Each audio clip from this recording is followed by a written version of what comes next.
Good morning. It's about 4:30 in the morning. This little discussion here was sparked last night after I heard the woman on NPR talking about the coup that has happened in the last 2 months in Saudi Arabia with the Saudi princes. What we already knew and have been following for 2 months, what all of us have known. You know, there was a change of guard in Saudi Arabia. Yes, we knew that. And yes, that we knew Prince Alawid was in detainment. What the announcer said that I didn't know was that the Saudi Arabian people were never told that all of those high-ranking elite and officials were rounded up. They were never told where they went or why. To me, that was really significant, and I did pull over to do a little write-up. It sparked me to write something on Facebook about a few things that have been happening in our own government and compare it with Saudi Arabia. And that started a firestorm. Okay. Why was that significant? It spoke to me because, first off, every time during Obama's administration, and the media is guilty of this also, they always tell us ahead of time what they're planning to do. They don't say it's them. They blame it on someone else, but they're really talking about themselves. And that's really the trait of a narcissist. If you research what characteristics of a narcissist, they will always tell you in the beginning and warn you about who they really are. Then they fool us into their charm, and we disregard what they told us in the beginning. The same thing's happening with, our government. Not telling us everything. Well, there's like a 2-week delay of information being leaked out. Everybody wants to know, they want to see this file, that file, the memo. There's no pickup window where you're going to walk up and say, oh, I want to see the pages 10 and 20 of the dossier file because I want to find out facts ABC. It's not going to happen that way. It's more like you're going to walk up to a checkout window and ask for information, and they're going to say, do you want the 500-piece puzzle or the 10,000-piece puzzle? It's all pieces of a puzzle that you have to put together yourself. You have to gather the information from different sources. Now, some of the sources that are really good to follow are Q posts. And Dan Boningo on Twitter, which I have met him in person. You have to follow some key Congress people. Follow their tweets. Follow President Trump's tweets. Compare them all together. Read the executive orders. Don't listen to what the media tells you they say. Read legislation. I mean, I've read 1,000-page bills because I need to know what's in the bill, not what everybody's saying about it. That's how you compare things for later reference, and you file them in your mind.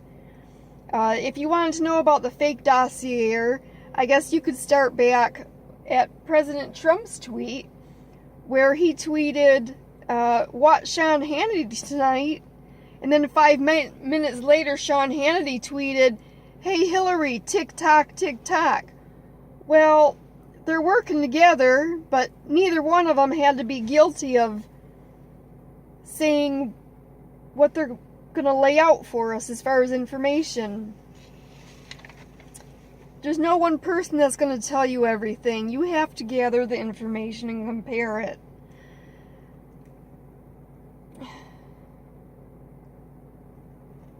There are some things that you're going to know on your own, like, I knew that was not Hillary during the Grammys because I studied anatomy and figure drawing. I knew it wasn't her in certain times during the election.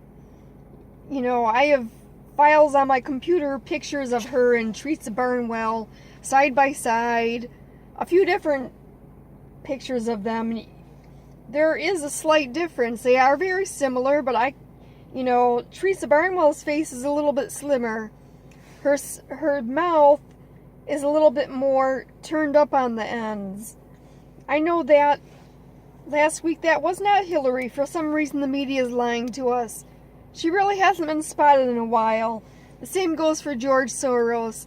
That video they tried to pass off at Davos, I saw that video 2 years ago. I watch that kind of stuff while I'm making dinner.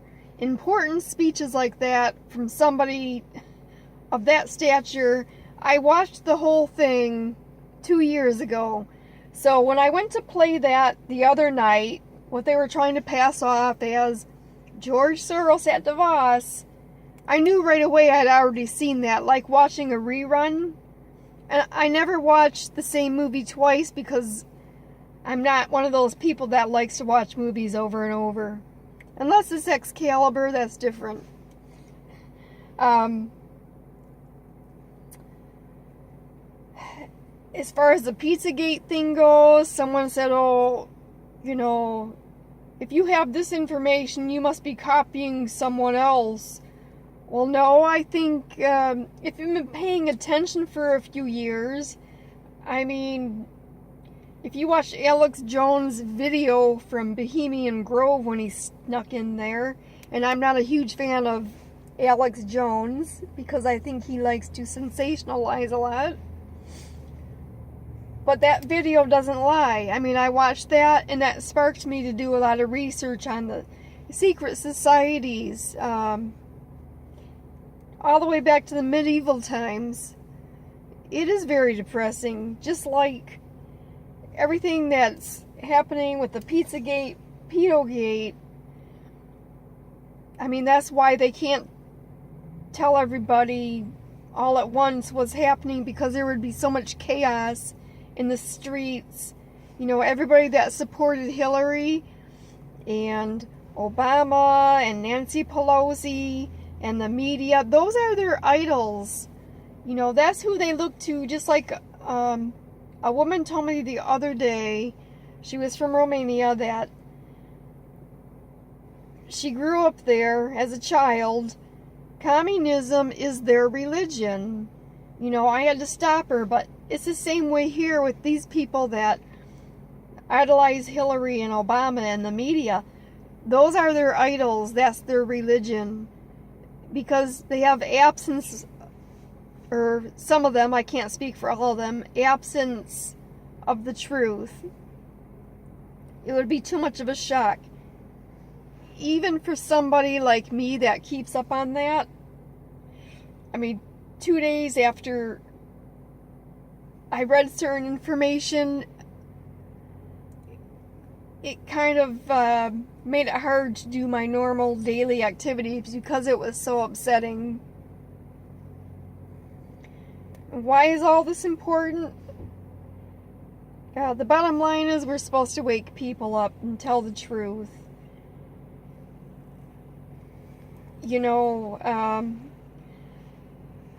I've been exposed, or had a lot of friends that along the way have exposed me to certain things. You just put all that together. And my girlfriend posted a video yesterday about a Christian saying that as Christians, we don't tell the truth because we're so afraid of offending somebody. It's our duty to tell the truth, even if it offends. And even though I thought, you can't just come right out and say, well, you can, but half the people are going to say you're crazy, that our government is involved in a child pornography ring, or even worse. Some parts of it I've heard is worse than that.